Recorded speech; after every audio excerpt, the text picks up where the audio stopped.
I never thought I was working in something that was life-threatening. So that was kind of a brutal thing for me. And I had a guy who used to be my boss ring me up one day and he's like, "How you going?" And I said, "Oh, you can have your job back because I'm not enjoying this. You know, I'm sizing up gum trees on my way home." And you know, saying that out loud was kind of frightening for me. And he just took a pause and he said, "Oh, I've been there." And I was like, "Really? You've been there?" And he said, "Oh, absolutely," and described when his career had been scary, and just that, you know, divulging of something deeply personal really did help me. You know, it made me realise it's just now that you will get through it and overcome it. Welcome to Series 3 of Healthy Minds, Healthy Vines, a podcast proudly developed by the Wine Grape Council of South Australia and hosted by Callum McPherson and Nick Ryan. I'm Lisa Bonnier, CEO of the Council, and I'm delighted to bring you this series. The Wine Grape Council of South Australia represents our state's independent wine grape growers. We aim to provide growers with timely support and effective representation through advocacy, collaboration and knowledge building. South Australia is home to just over half of Australia's vineyard area, and it's the diversity of our independent growers, their stories, challenges and opportunities that shows just how important connection is in grape growing. In this new series, we bring you 10 unique conversations, sharing a rich mix of views, experiences, knowledge and questions from across our grape and wine community. From personal journeys to practical insights, each episode is designed to spark thought, build connection and support well-being in our industry. So wherever you're listening, in the vineyard, on the road or at home, we invite you to tune in and be part of building healthy minds and healthy vines together. Bell and Jordan McAnaney are two voices in wine who crossed paths only last year but have already found plenty of common ground. Sue has built a reputation over decades for her focus on community, sustainability and climate-appropriate wine at Bellwether, while also drawing on her Aboriginal heritage and a deep respect for the land.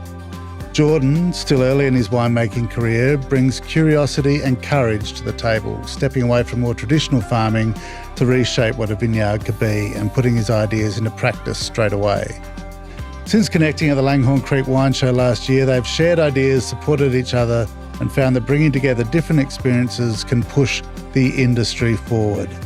Here's Sue and Jordan.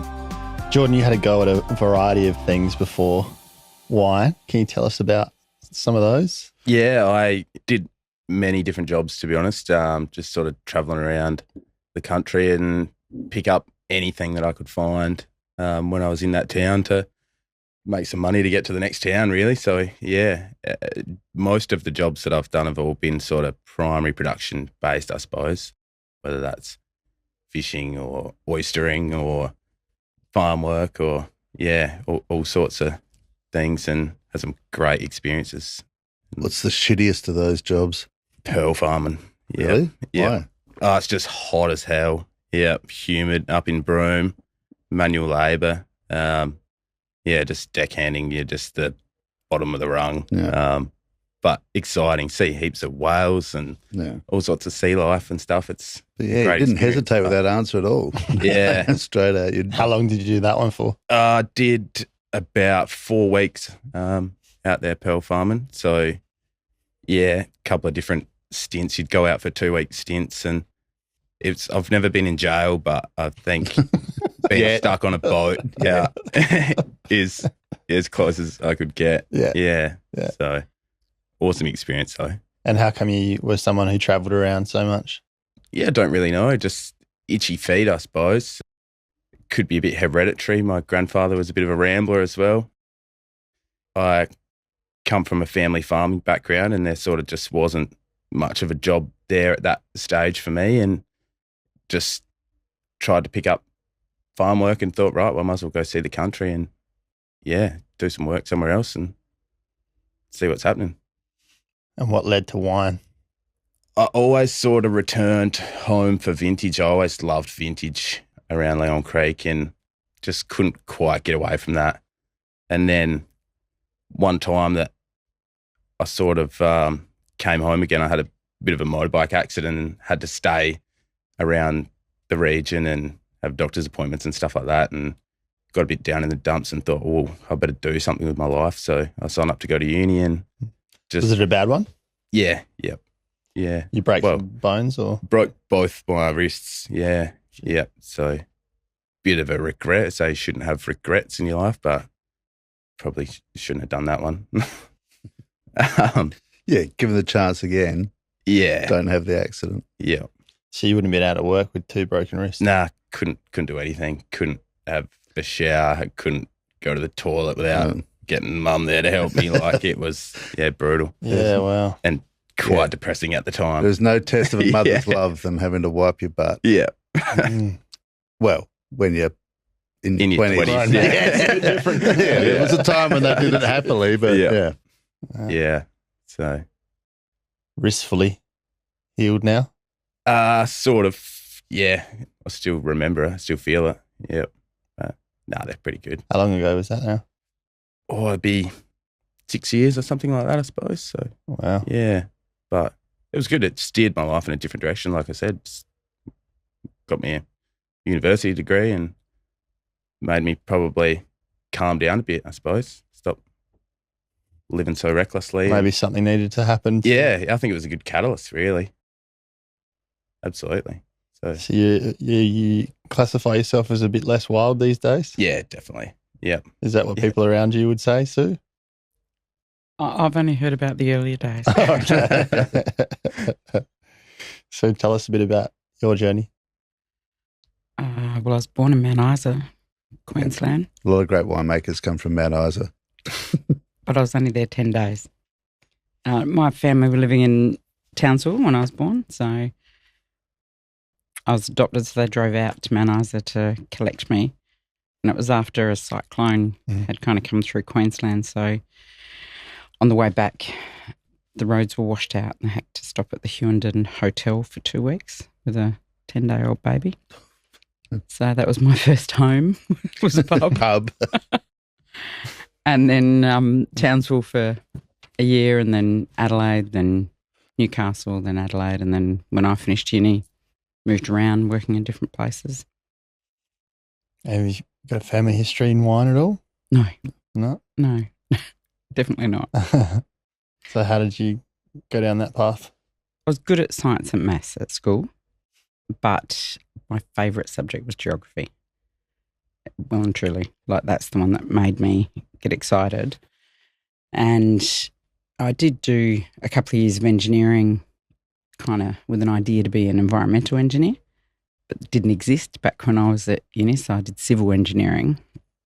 And after 2 years of, construction and roads and bridges and things like that, made a lot of friends, loved the geology and soils and kind of hydrology side of it, but I wasn't applying myself to everything else and I was too young. And so I dropped out and worked in hospitality and retail for a year, and then kind of decided either geology or winemaking. And Nick will love this. I decided that you could do both, either as life or hobby. And I thought that as a winemaker, I'd live in beautiful places, whereas a geologist, very isolated. And I like going to the desert and things like that, but I kind of like coming back. And then I've ended up living in pretty isolated wine places. And do you do geology as a hobby? Well, geology is I live in the Limestone career. Coast, yeah. Yeah, I'm surrounded by phenomenal geology, yeah. How did you two meet? At the Langhorne Creek wine show back in 24. And what stood out? Yeah, I'm not too sure. Just experience and knowledge and stuff like that you get from Sue, I suppose. Yeah, drew me in a bit, I suppose. And what do you see in Jordan, Sue? Jordan was thrown into judging at a wine show, having never done that before, and I didn't know that. So to me, he was confident and comfortable in himself. I thought that was really refreshing to see kind of the honesty of how he spoke about wines and thought about it from a viticultural point of view. Yeah, so just that the confidence and honesty I thought was really refreshing. How do you sort of see a mentoring role in wine, and what is the responsibility of those of us who've been around for a while, hitting a certain age, but to sort of identify, people coming up through the industry and being able to offer whatever value there might be in our experience, more value in yours than mine, I would have thought. But, how important is that mentoring role? Oh, it's really important, but like more than that, it's rewarding. I think I find interaction with other people, I'm stimulated by that. The time that you help someone else, like you just think back to when you were that person. Yep. And the people that did wonderful things for me changed my life. Yep. And so if you can do that for people. Do you want to tell us about a few of those? How good is that? So, who played that part in your early career? So Drew Noon from McLaren Bar. He was my boss at Cassegrain. I used to go up there and work vintages because Port Macquarie is so far north. The vintages were really early, so you could kind of work there, then come back to uni. Port Macquarie is not an awful place to live for vintage. Churning out all that Chambourcin.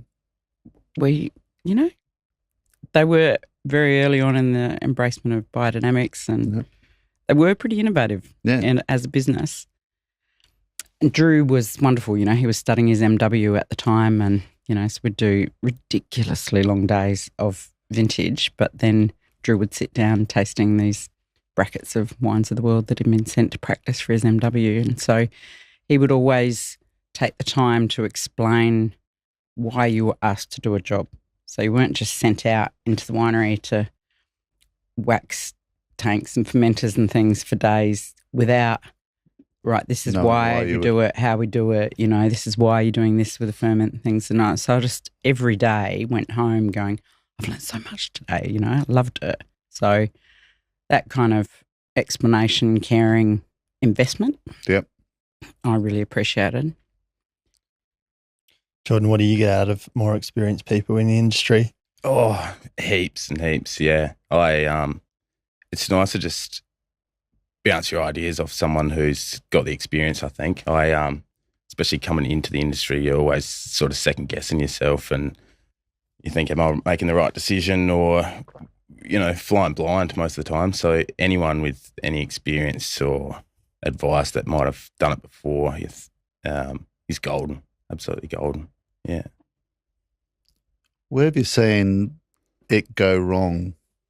Where someone either, tries to impose a pretty rigid ideal or someone doesn't necessarily understand who they're working with and perhaps, the communication breaks down. Have you seen examples of that?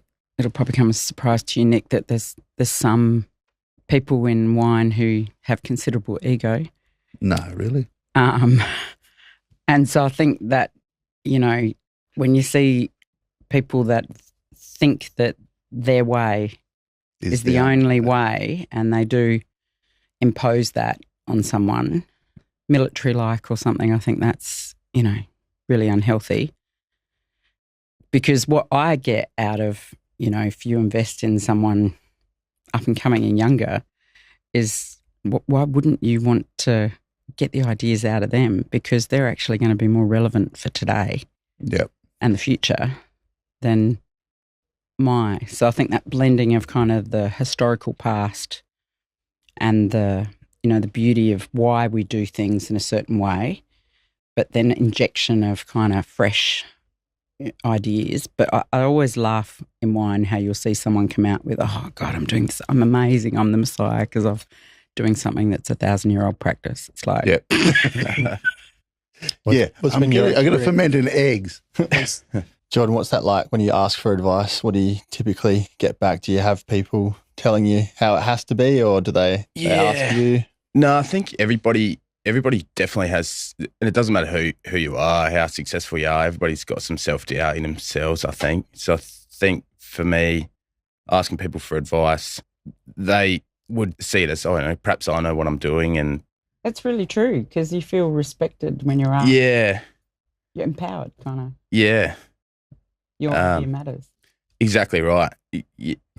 It's empowering to, if say you get asked for advice, you might think, oh, perhaps I am doing the right thing. Yeah, and I think it's interesting that there's something new that was identified, sort of at the wine show, because, wine shows, I remember when I first started judging, it's almost, you don't want to put your head up, over the parapet. You're just trying to be as sort of almost neutral in your opinions as you possibly can, because you don't want to be shouted down or made to look silly. And I've always said to young judges ever since that there's nothing more useless than a timid wine show judge. Don't just run that middle path, because you're not really doing anything.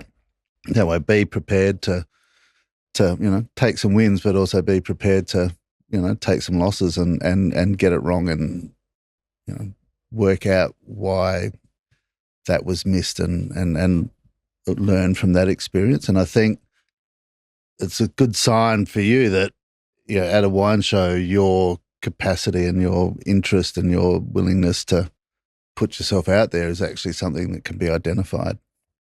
How was that first judging experience? Daunting, yeah, for me. But yeah, really interesting. Something I really enjoyed. I got a lot out of it. Yeah, not just seeing the wines from across the region and sort of comparatively, but yeah, just the way that the show runs and talking and meeting experienced people in the industry and stuff that guided me a bit, I suppose. It was awesome. I remember when I first did it, how terrified I was, and I barely slept the night before. And then, you're just so frightened that you're going to say something stupid or get it wrong. Yeah. And that people are judging, and that they really were. Yeah, absolutely. Yeah. So, and what gives you that impression? Because it was the truth. Because it was the truth. But do people make that really obvious? Yep. Do they, with the way they look at you or the way they talk about it? No, it was openly talked about and discussed. And there's still some people that very much do that. Yeah. Yeah.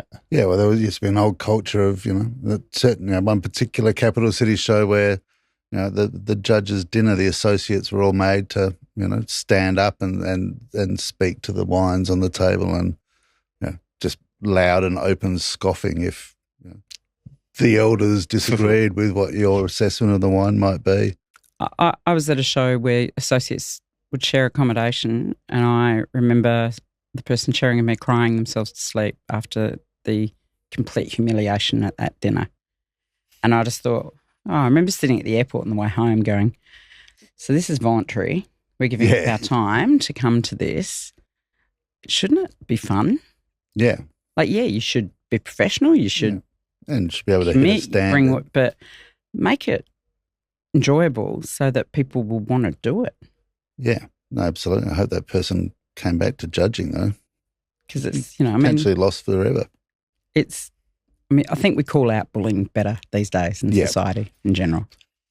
So there's that prejudice towards younger judges then, or there has been in the past? Well, not prejudice, but it was just a way of, that was considered, that's the way that you educated people and elevated them to a standard, kind of very muscular, sort of alpha male kind of, way to do that. Oh, it's that, I had to wait this long, or I had to do this, or I was, so then people would do it to the next generation. Yeah. And it's like, child abuse, you got to draw a line and say, no, we're not going to behave that way anymore. Yeah. So gatekeeping for the sake of gatekeeping. Mm. Yeah. What's been improving that in more recent times? More women. Diversity. And we have a long way to go still. We're still a pretty, we now have people that, it's not just a bunch of winemakers or rich people with good cellars. It's winemakers, sommeliers, retailers. Real passion of mine is viticulturalists. Yeah. Because if we're trying to improve the breed, which is what agricultural systems are about, the whole thing of shows is about improving, who is better placed to do that than the viticulturalists? They're the ones working the land, pruning the vines, manipulation of, density, crop, all that through the season. So if they go to a show, judge, and hear how these wines taste or think about, they can go back in that season and make significant change for the future of quality. So, I think we've got more of that now, which is great, and a lot more women, yes, because we do kind of 50% of the population, so it's relevant. But we're still pretty white. Yeah. And I think I think it's important that in a show you have geographic diversity, experience, but age. You don't just all want young or all old. You want that depth, I think, is really the layers of knowledge and innovation and, excitement. Yeah. Yeah, like that stacking of knowledge rather than all just, a single band of people with roughly similar experience to be able to, I think, that's the art to running a decent wine show. And as such, when you're judging, you'll see people going, oh, this is a good day of judging because we're all lining up. It's like, it's actually not the point. Yeah. You're supposed to bring different ideas to it, so then you flesh it out. Yeah. Just makes it a longer day that way. Yeah. Jordan, what is it about the wine industry that fascinates you and keeps you in it? Sort of one of the only primary producers that you can make into a final product, from start to finish, you can do the whole lot and it has such a sense of place. And then at the end of it, you can put it down on the table and share it with your friends and say, look what we've done. This has come from the block out behind the house, rah, rah, rah. I think there's not really any other primary produce that you can do that with, unless olive oil maybe. But that's what really excites me about it. More so than your eggs. Yeah. We were talking last night. You're about to buy, what do they call them? Chicken caravan. Chicken caravan. Yeah, I've got to go look at one. Yeah, yep. I don't know. They might have a brand of eggs as well with a sense of place. I don't know if you share them at breakfast time and have a tasting of them.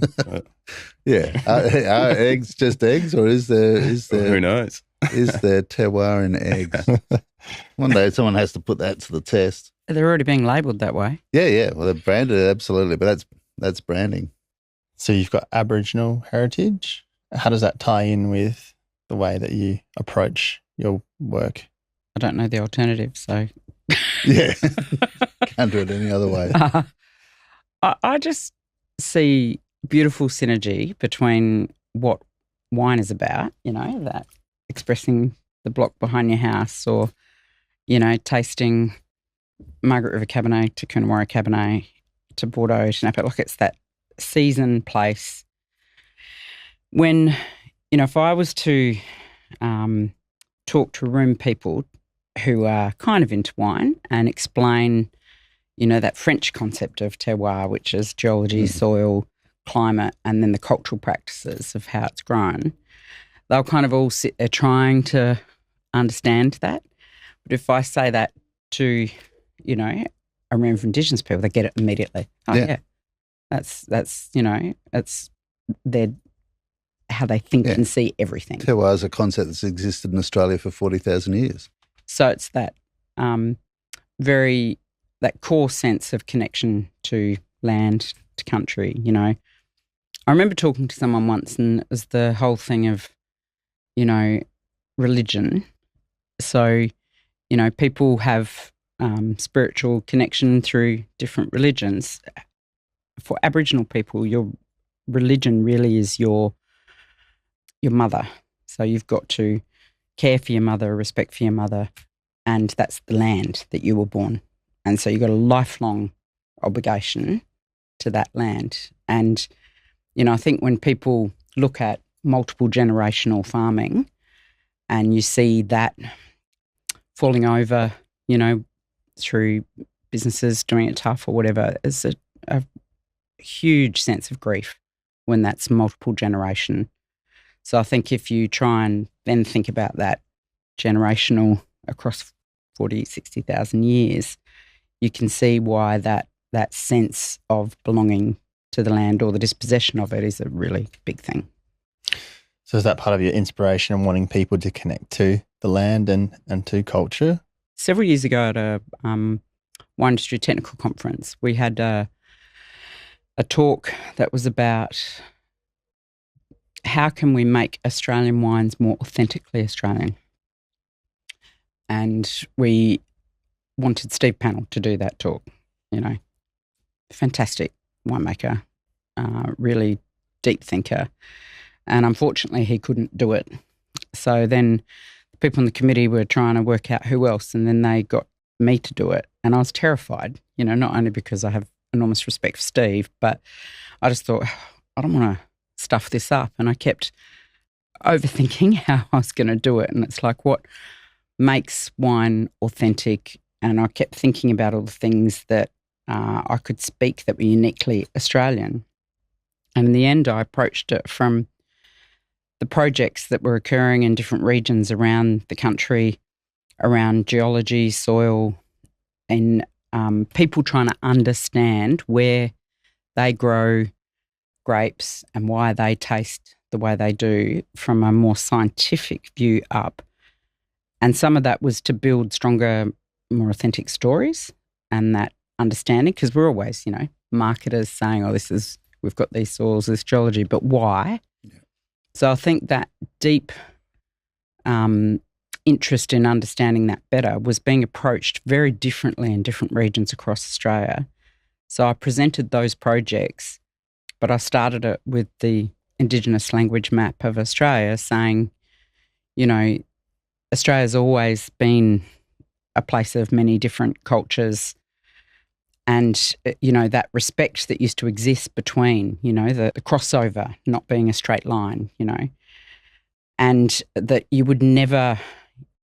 I would never go and tell someone in the Hunter how to make Semillon, because that's something that you learn, you go, you listen, you have mentors, etc. So it's that I think we're doing it in wine already. And I remember trying to say, imagine a tech conference where we talk about approaching wine and viticulture through an Indigenous lens. And it's like, we already are every day of our lives. It's that same kind of philosophy. Yeah, it's an opportunity for wine to help, people get their head around that idea, because wine has always sort of naturally done it. Is it a responsibility for wine as well to progress that conversation and to embed that idea? And I think wine has a great opportunity to tell the rest of the world about a beautiful cultural story too. Yeah. But as long as it's not done in you've got to be cautious that you're not tokenistic. Correct. Yeah. Well, and then maybe a lot of that is, like you say, this is an industry full of white fellas, and it's a conversation you and I have had over a long period of time, and I know it's something you've always been interested in Indigenous pathways into the wine industry, and there's challenges in that. Just tell us about your thinking over the years on how we could get better at that. 60,000 years is a long time. Yeah. So a lot has changed in the last 240-odd years. I see that resilience as being something that will, I just think long-term thinking. So I've done some stuff where I was trying to get our kind of national bodies, how can we work better on this? And so, this is a 12-month project. Go forth, and engage with some amazing leadership people in North Queensland, and initially we were seen as the enemy because we're booze. Yep. And it was kind of how can they help? How can wine help when they're destroying people? Yep. And then we kind of came to a point where it's like, well, I don't want to produce wine that destroys people's lives. I want to enrich. I want to create jobs. I want to, endorse that connection to country and that pride. Yeah. So it's where we meet, and then try and get rid of the problems. That's probably not going to happen in 12 months. No, no. That's probably beyond my lifetime's career work. and Yeah. lifetime. So, you know, little steps to get there. But, you know, I think at the moment, a lot of people are lamenting the tough situation we're in with the, you know, decline worldwide of wine sales. If people are leading a healthier lifestyle, drinking less but better, wines that represent place better, I'm all for that. Yeah. That's absolutely. There's no threat to fine wine that, you know, has significant connection to place. Yeah, we've heard about that from some other guests talking about the distinction for them between wine and alcohol and how they're viewing it, and making wine that's about an experience and community and connection, and not about just getting pissed and sort of thinking about it in those terms. Do you aim to create wine with a similar mindset to that, or how do you think about what you're producing? Well, I try to produce the same thing. It's more the sense of place and community and sharing it with your mates and stuff like that than trying to make cheap booze that, you know, you drink by yourself at home at night. It's you want to definitely share it with someone, I think, And possibly with food. Yeah, Probably pretty important too. ideally. Yeah. And Jordan, your family bought a vineyard and then took the vines out? Removing a large portion of the vines, definitely. Yep. So bought that about 12 months ago, and although the industry's obviously in a bit of a tough spot, I think it opens up a lot of opportunities as well, especially for someone like me that's, you know, just trying to get established. But I have to be realistic and try to strengthen your business a bit, I suppose, and diversify and pivot a little bit. So, yeah, I've removed about 25% of the vines, and I'll keep going with that unless the industry turns around in the meantime. Which is sad because that's what I wanted to do, but I think it's just something that has to happen. Yeah. Really. So you've run Bellwether as a very, you know, tight, streamlined operation for quite some time now, and in recent months have taken full ownership of Bellwether. Just tell us a little bit about the bold steps of having to jump out from sort of the safety, I guess, of a corporate winemaking job to starting your own business, and how you sought help along the way, and get it to the point that now it is 100% Sue Bell. So I worked in the big end of town corporate, which I never thought I'd do when I was a student, actually. I was really anti that. I thought I'd always work for small family businesses, and that, you know, the warmth of that, how close you are to the people that are impacted by what happens. And, you know, so much so I used to ignore some lectures at uni because I thought, this will never be relevant for me, like a centrifuge lecture. And then I had a job out of uni as a graduate winemaker with what was then South Corp, and my first placement was Caradoc, and I had like 16 centrifuges, and I was like, oh my God. You really should have gone to that lecture. So I probably had bigotry to big, and I'm so glad I did something that I didn't think I wanted to do, and I was encouraged to do that by Joe Grilly, who'd been my boss for just a few weeks at Primo Estate. When I was offered the job, he's like, just go and do it. You will learn so much. And so, you know, that push by him out of what I was comfortable in definitely may look as a good mentorship decision, or may just be trying to get rid of you, having made the mistake of hiring you several weeks earlier. Who knows? We'll never know.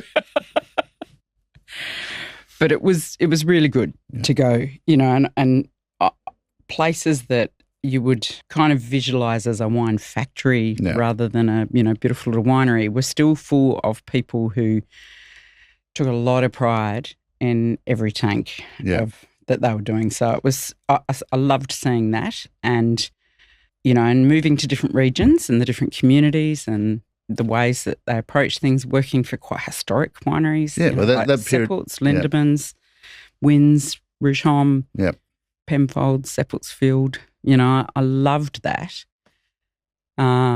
And then, was tapped on the shoulder by Hardy's to work at a brand new, super modern winery at Stonehaven that were getting fruit from Tassie, Victoria, ACT, and across the Limestone Coast. I always wanted to live in the country. And so it was ticking those boxes. And when I'd worked at Stonehaven for 9 years, it was just before the GFC, but it was kind of the last downturn in wine.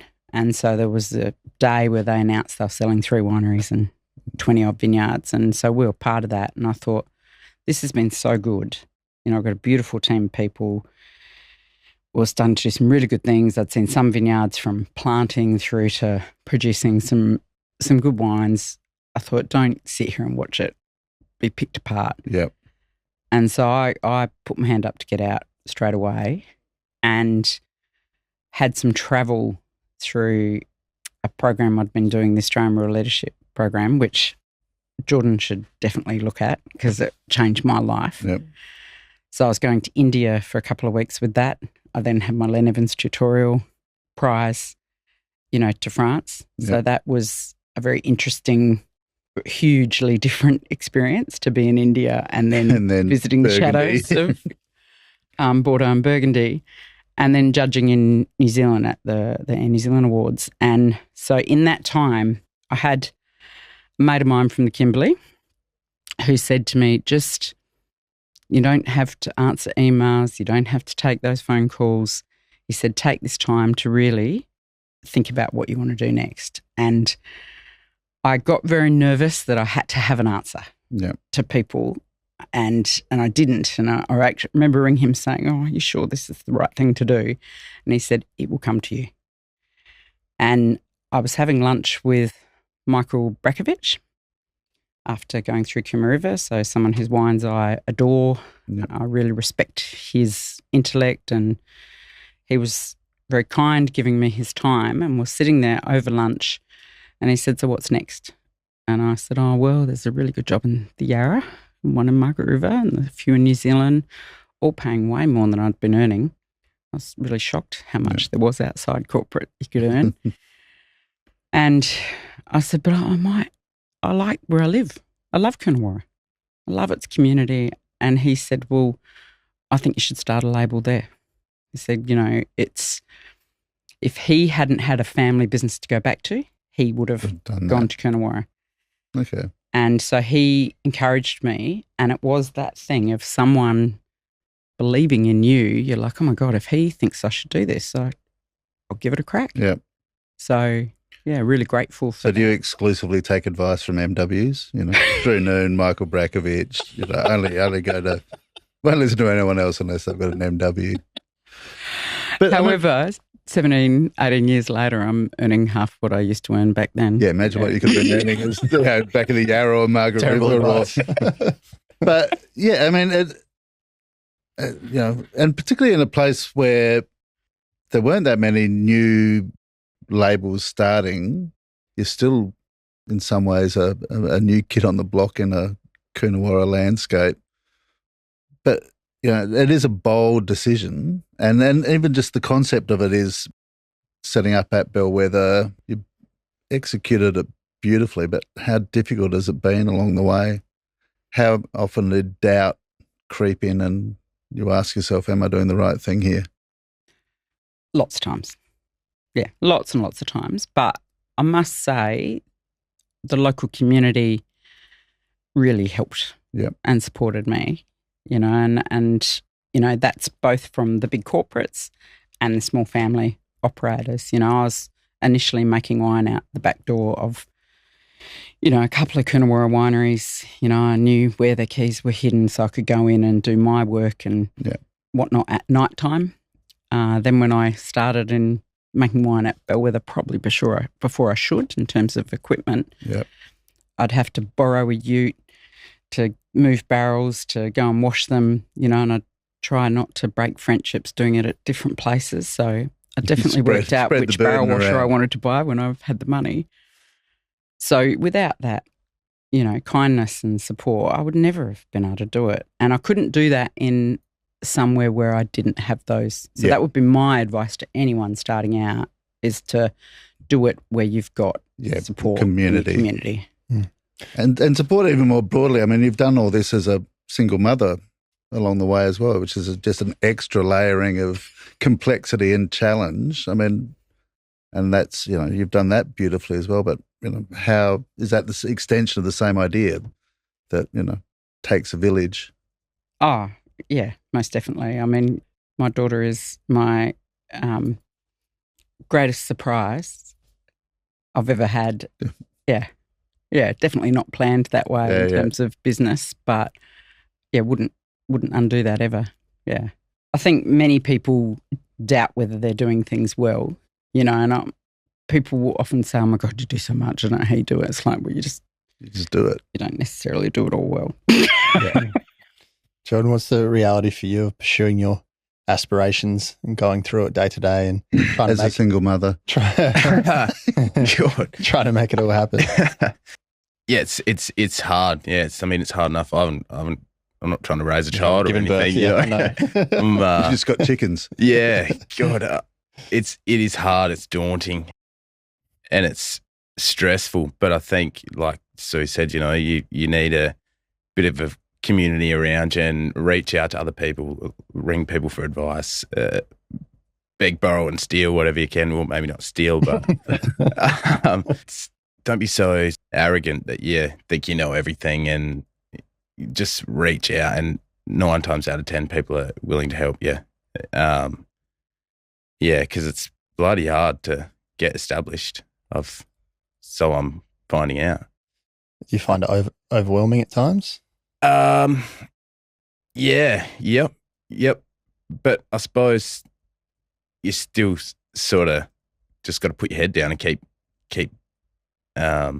pushing on. But I definitely get a bit worked up, I suppose, and freak out a bit. And what do you do when you're going through that and you ring for advice, or just get in touch with someone, or say, how am I going to solve this problem? What would you do to help me, or can you come and help me?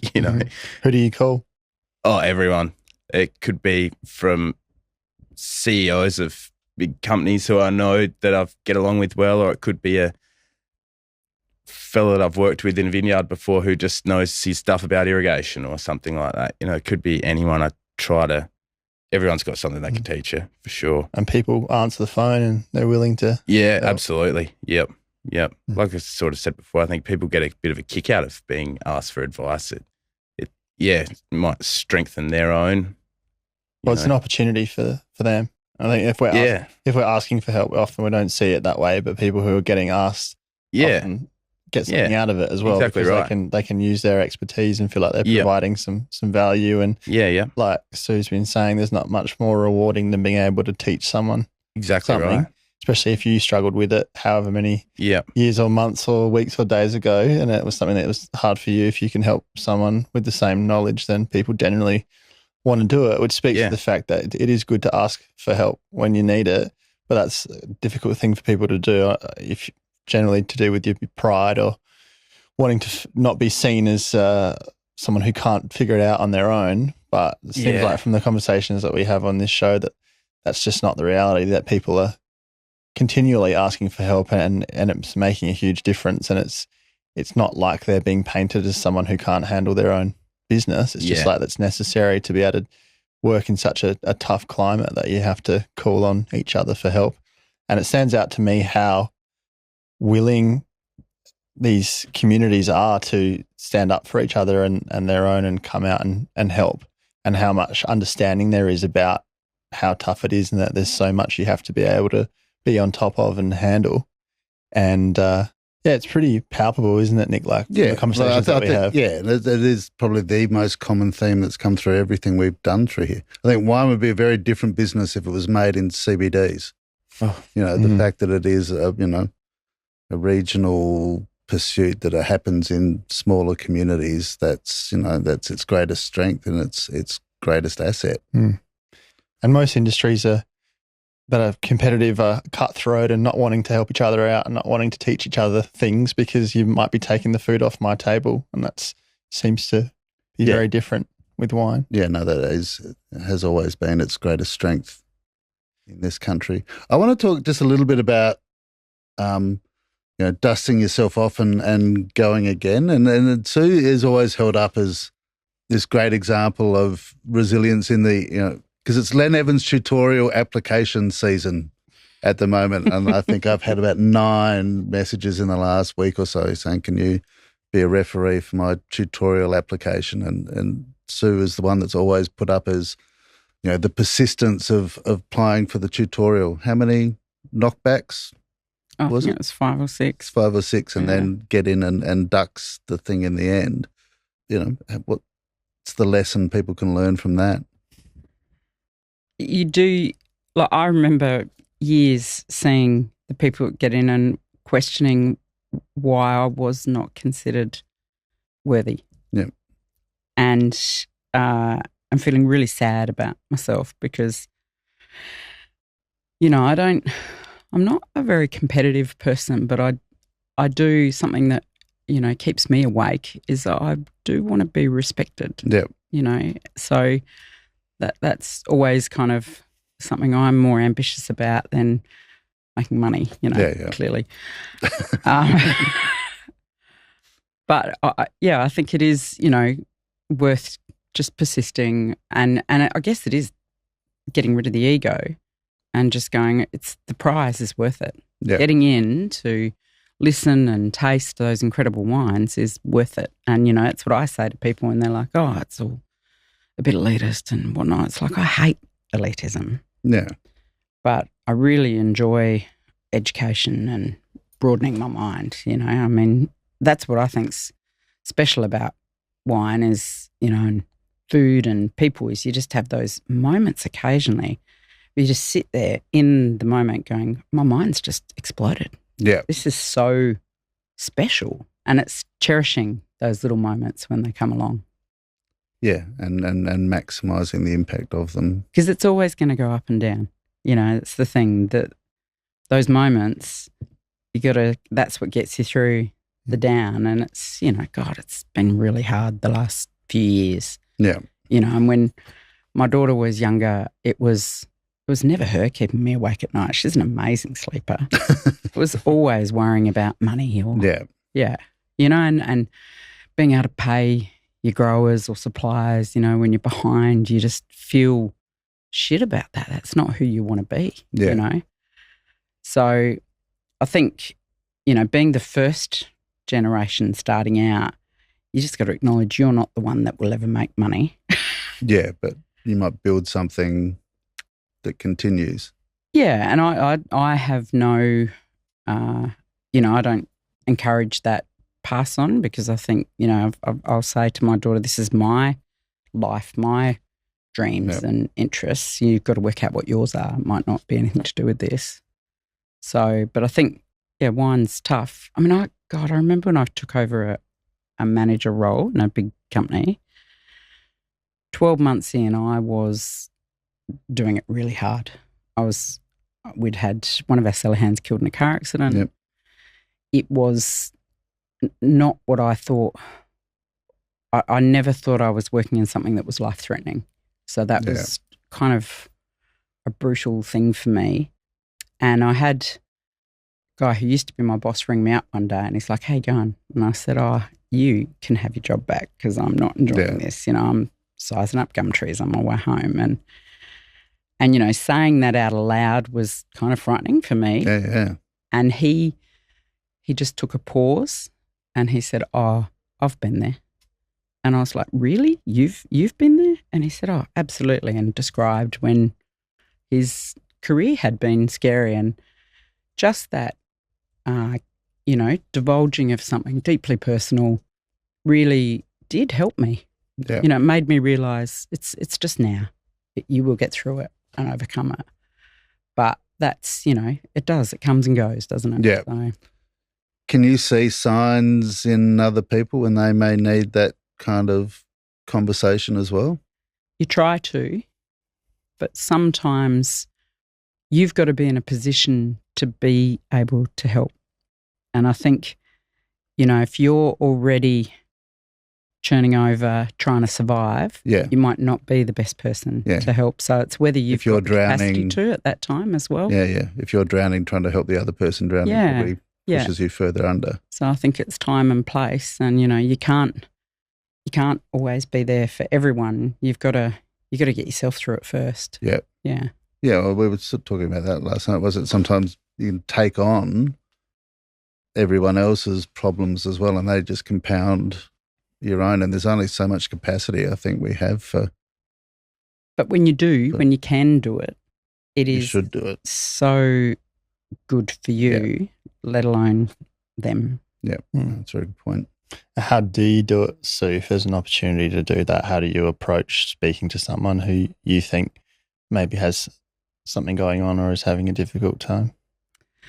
So, when you see things like redundancies or changes to, you see someone having a major career change, I have sometimes, whether it's write a letter or ring someone, I think letters are really a more personal, beautiful way to do it. Just telling them what I value in them. So, I know this is happening to you at the moment. I hope you're okay. This is what I think's really good about what you do, and I hope to see it in the future, and if you want to reach out. So, and I've done that a few times over the years, and it's always been well received. What do you think the power is in telling people why they're valued? Because they're probably at that time feeling like they're not, so it's that reminder, like we're saying, someone, if you ask someone for help, then they feel, like their opinion matters or that they're valued. I think it's a little bit like that. How do you go with managing your mental health? Jordan, I sound like it was pretty tough when you broke your wrists years ago, but been going through other stuff since then. Yeah, I mean, everybody does. I think, exercise is probably one of the best things for your mental health. So, do you just get exercise through the job itself, or do you? No. So the times where I've sort of been really down in the dumps, like that, for example, I've thought, well, my hands aren't working, but my legs still work. So get out there and run, which my mental health's pretty good at the moment because I'm a bit plump. But that music's great. To pick up an instrument or something, try and learn an instrument. Just the old. A problem shared is a problem halved, Sit down with your mates and nut it out. Do you find you're able to get that separation from the constant nature of your work where you can step outside of it occasionally and get a break? I'm having so much fun with my work at the moment now that it just is sort of all consuming, I suppose. Although it's daunting and, sometimes overwhelming, I love it. So it's like a hobby to me at this stage of my life too, which a lot of people do say to me, make sure you take a break and, get away from it. But at the moment, I'm just entrenched in it. I just want to get established and succeed, hopefully, but we'll just build a life out of it, So, what are the little victory points that make it worth it? Small comments and things from people, like a little pat on the back or someone saying, oh, looks like you've done a good job, or something looks tidy, or it's a credit to you or something like that. It's just, that's enough for me to think, nice, maybe I'm doing the right thing and back to work. Yeah. Mm. And when they beat Greg Follett at a wine show. Yeah, no. Don't reckon I'll be able to. So it doesn't really take too much to give you a boost then as a young? No, not really. I think you just got to, just take the little wins when you can get them and, try to find the positives in just day-to-day life, Lots of little things can make you happy. Lots of little things can make you sad too if you're in the wrong mindset, I suppose. So just, So what do you have to make sure you do to manage your mental health these days? Swim. Swim? Yeah, I need to get in the water, and I love swimming. In a pool? Yeah. Prefer. I love the ocean as well. The ocean's pretty cold down my way.